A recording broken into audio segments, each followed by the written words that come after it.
Hello students, स्वागत है आप सभी का साबिर क्लासेस बेस्ट 5M में। और आज हम लोग बात करेंगे मौलिक अधिकार के बारे में। तो आखिर ये मौलिक अधिकार है क्या, इसके बारे में बात करेंगे। लेकिन इससे पहले हम लोग बात करते हैं आखिर मौलिक अधिकार आपको कहाँ कहाँ काम आएगा। यदि आप क्लास 6 से 12 तक किसी भी क्लास में पढ़ते हैं तो कहीं ना कहीं आपको ये पढ़ना पड़ेगा।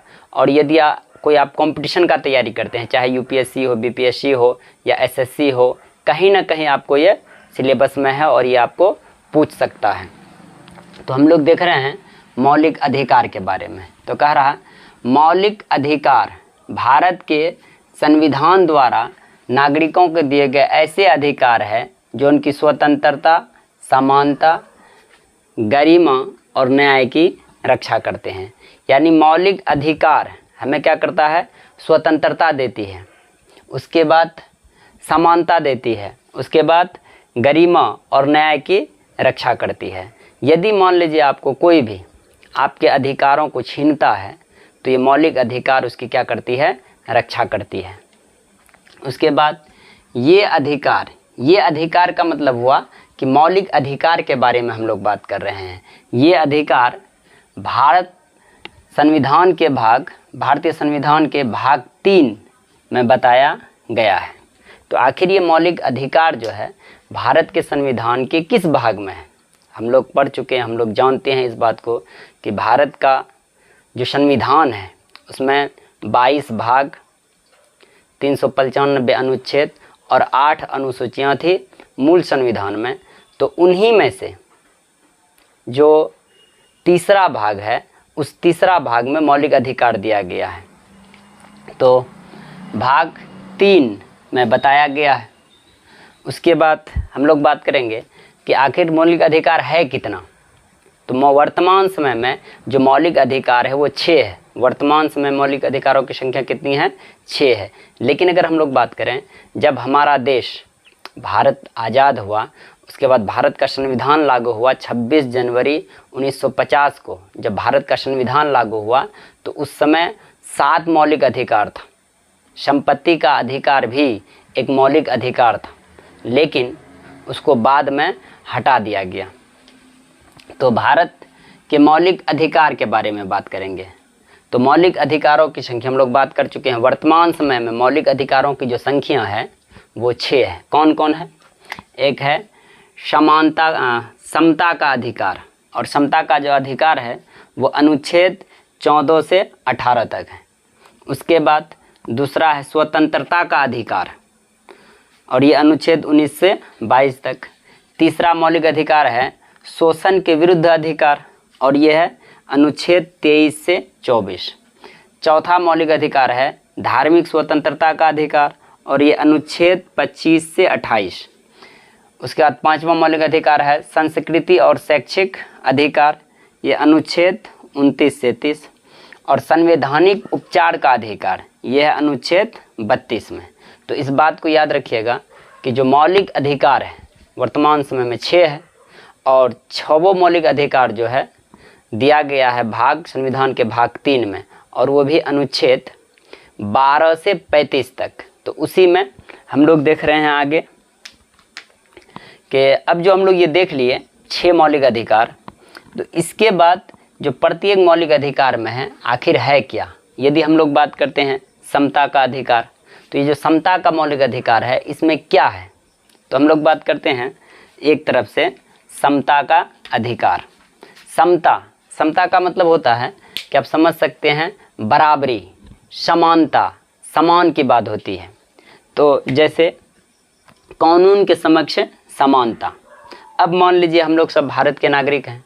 अब इसमें जो है ऐसा नहीं होगा कि पुलिस हो या कोई अन्य हो, किसी को ज़्यादा वैल्यू देगा, किसी को कम वैल्यू देगा, किसी को छोटा समझेगा, किसी को बड़ा समझेगा, ऐसा नहीं है। हमारे संविधान में ये प्रावधान किया गया है कि हर एक भारतीय नागरिक सबके लिए सब क्या है, समान है। दूसरा, जाति, धर्म, लिंग, जन्म या स्थान आदि के आधार पर भेदभाव। तो हमारे देश का जो संविधान में है, समता का अधिकार में ये कहा गया है कि जाति के आधार पर आप भेदभाव नहीं कर सकते हैं, धर्म के आधार पर भेदभाव नहीं कर सकते हैं, लिंग, चाहे स्त्री हो पुरुष हो, इस आधार पर आप भेदभाव नहीं कर सकते हैं। जन्म स्थान के आधार पर भी आप भेदभाव नहीं कर सकते हैं। जैसे हम लोग कई बार देखते हैं कि हिंदू मुसलमानों से, मुसलमान हिंदू से, कई जगह ऐसी घटना हम लोग देखते हैं कि एक दूसरे से जो है भेदभाव करता है। लेकिन हमारा संविधान ये बताता है कि धर्म के आधार पर भेदभाव नहीं किया जाना चाहिए, जाति के आधार पर भेदभाव नहीं किया जाना चाहिए, लिंग के आधार पर भेदभाव नहीं किया जाना चाहिए कि कोई स्त्री है तो उसको कम वैल्यू दिया जाएगा, यदि कोई पुरुष है तो उसको ज़्यादा वैल्यू दिया जाएगा। ऐसा नहीं है, हमारा संविधान इस चीज़ का इजाज़त नहीं देता है। या तीसरा, स्थान, जन्म स्थान के आधार पर भी भेदभाव नहीं होना चाहिए। हम लोग कई राज्यों में देखते हैं, कई बार एक राज्य का व्यक्ति दूसरे राज्य यदि कोई काम करने जाता है तो उनके साथ दुर्व्यवहार होता है। तो हमारा संविधान इस चीज़ का इजाज़त नहीं देता है कि आप जन्म के आधार पर किसी पर जो है भेदभाव नहीं कर सकते हैं। हम लोग देखते हैं कई घटनाएं होती है कि बिहार का व्यक्ति, यूपी का व्यक्ति यदि महाराष्ट्र हो या असम हो या कोई अन्य राज्य हो जाता है तो उनके साथ कभी कभी दुर्व्यवहार होता है। तो ऐसा नहीं होना चाहिए, क्योंकि हमारा संविधान ये अधिकार हमें देता है। उसके बाद अस्पृश्यता की समाप्ति। तो समानता का अधिकार में अस्पृश्यता की समाप्ति है, यानी कि किसी से जो है छुआछूत या किसी को छोटा समझना, किसी को नीचे जाति का समझना, ये सब जो है नहीं होना चाहिए। उसके बाद हम लोगों का जो दूसरा मौलिक अधिकार है वो स्वतंत्रता का अधिकार है।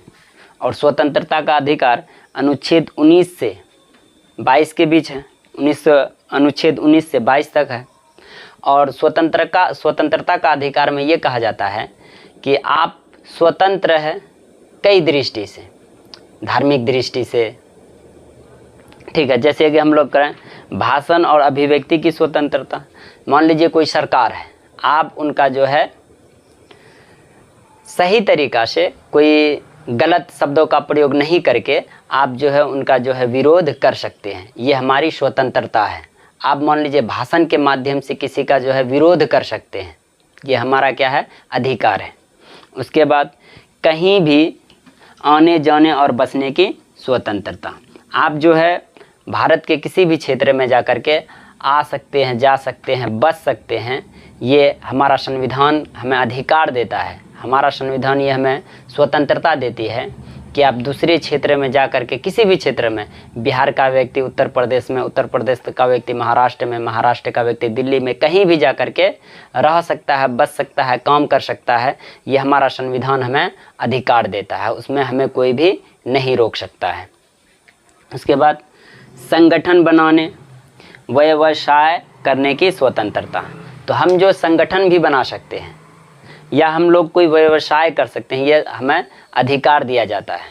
ऐसा नहीं है कि यदि आप कोई दुकान कर लिए, यदि कोई बिजनेस कर लिए तो आपको कोई कहेगा कि आप नहीं कर सकते हैं, कोई नहीं कह सकता है, ये आपका अधिकार है। व्यापार करना आपका अधिकार है, कोई संगठन बनाना वो आपका अधिकार है, बशर्ते वो देश के लिए हानिकारक नहीं होना चाहिए, देश को फ़ायदा होना चाहिए, देश को आगे बढ़ाने वाली बात होना चाहिए। यदि आपसे कोई वो रोकता है तो आप जो है अपना स्वतंत्रता को बचाने के लिए आप सुप्रीम कोर्ट जा सकते हैं, हाई कोर्ट जा सकते हैं, आपका ये अधिकार है। उसके बाद तीसरा नंबर यदि हम लोग बात करें शोषण के विरुद्ध अधिकार, जैसे मानव तस्करी, जबरन मजदूरी पर रोक। आप शोषण के विरुद्ध अधिकार, यदि आपके साथ कोई शोषण करे तो आप जो है उसके खिलाफ लड़ सकते हैं। जैसे यदि हम लोग बात किए मानव तस्करी, एक व्यक्ति को दूसरे व्यक्ति को कहीं भी किसी भी रूप में बेच नहीं सकता है, किसी को जो है किडनैप करके कहीं ले करके नहीं जा सकता है। या जबरन मजदूरी पर रोक, कोई व्यक्ति काम करेगा, जबरन कोई कहेगा नहीं तुम इस काम को नहीं कर सकते हो, तो ये भी नहीं कर सकता है। उसके बाद 14 से कम उम्र के बच्चे से ख़तरनाक कार्य पर रोक। हाँ, ये बात याद रखना कि कोई चाहे लड़का हो या लड़की हो, यदि वो 14 साल से कम उम्र का है तो उसको जो है कोई भी किसी कार्य ज़बरदस्ती नहीं करवा सकता है कि ये काम तुमको करना ही पड़ेगा, क्योंकि 14 साल तक आप शिक्षा का अधिकार आपको प्राप्त है। 14 साल तक बच्चे पढ़ना चाहिए, ये उनका अधिकार है। उसके बाद धार्मिक स्वतंत्रता का अधिकार, धर्म को मानने, पालन करने और प्रचार करने की स्वतंत्रता। तो हम लोग जो चौथा मौलिक अधिकार के बारे में बात करते हैं, धार्मिक स्वतंत्रता का अधिकार। आप किसी भी धर्म से हैं, चाहे हिंदू है, मुस्लिम है, सिख है, ईसाई है, या कोई धर्म का नहीं भी है, तो आपको ये अधिकार है कि आप अपना धर्म मानिए, आप अपने धर्म का प्रचार कर सकते हैं, आप अपने धर्म को आगे बढ़ा सकते हैं। हमारा संविधान ये हमें अधिकार दिया है। उसके बाद धार्मिक संस्थाओं की स्वतंत्रता। तो हमें ये भी अधिकार है कि आपने अपने धर्म के आधार पर धार्मिक संस्थाओं को भी आप बना सकते हैं। ये हमें अधिकार दिया गया हमारे संविधान में, मौलिक अधिकार में। उसके बाद 5 नंबर में सांस्कृतिक और शैक्षिक अधिकार, जैसे अल्पसंख्यकों को अपनी भाषा, लिपि और संस्कृति को संरक्षित करने का अधिकार। तो ये जो अल्पसंख्यक हैं, चाहे सिख हो, ईसाई हो, मुसलमान हो या कोई अन्य धर्म का लोग हो, उनको जो है अपना संस्कृति को जो है संरक्षित करने का अधिकार है। यदि हम लोग बात करें शैक्षणिक संस्थान स्थापित करने और संचालित करने का अधिकार, तो अगर मान लो कोई अल्पसंख्यक है जो देश में कम है, वो अपना जो है शैक्षणिक संस्था को आगे बढ़ा सकता है। तो ये 5वां सांस्कृतिक और शैक्षणिक अधिकार है। यदि हम लोग बात करें छठा जो मौलिक अधिकार है वो संवैधानिक उपचार का अधिकार, जो अनुच्छेद 32 में है।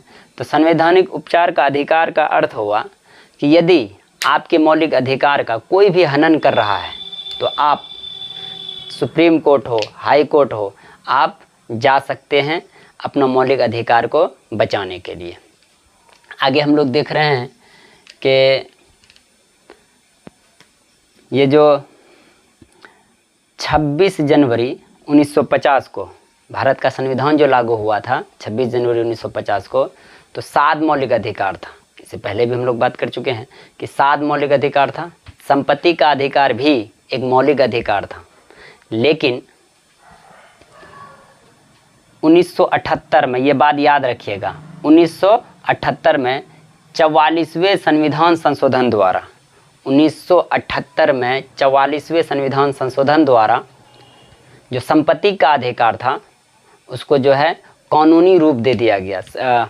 संपत्ति का अधिकार जो मौलिक अधिकार था उसको मौलिक अधिकार से हटा करके उसको जो है कानून का रूप दे दिया गया, उसको एक कानून बना दिया गया, उसको मौलिक अधिकार से हटा दिया गया। उसके बाद डॉक्टर भीमराव अंबेडकर से हम लोग सब परिचित हैं। इनके द्वारा जो है संविधान निर्माण में बहुत ज़्यादा योगदान दिया गया।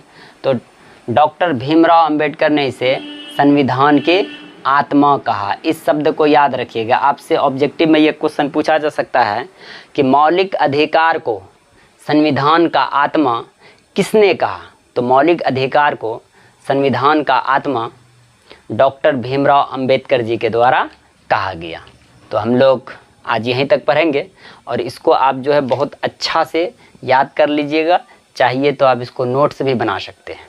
तो आज हम लोग यहीं तक पढ़ेंगे, लेकिन फिर वही बात, आपको अगर हमारा और वीडियो कंटिन्यूअस लगातार चाहिए तो आप हमारे चैनल को लाइक, सब्सक्राइब और शेयर ज़रूर करें।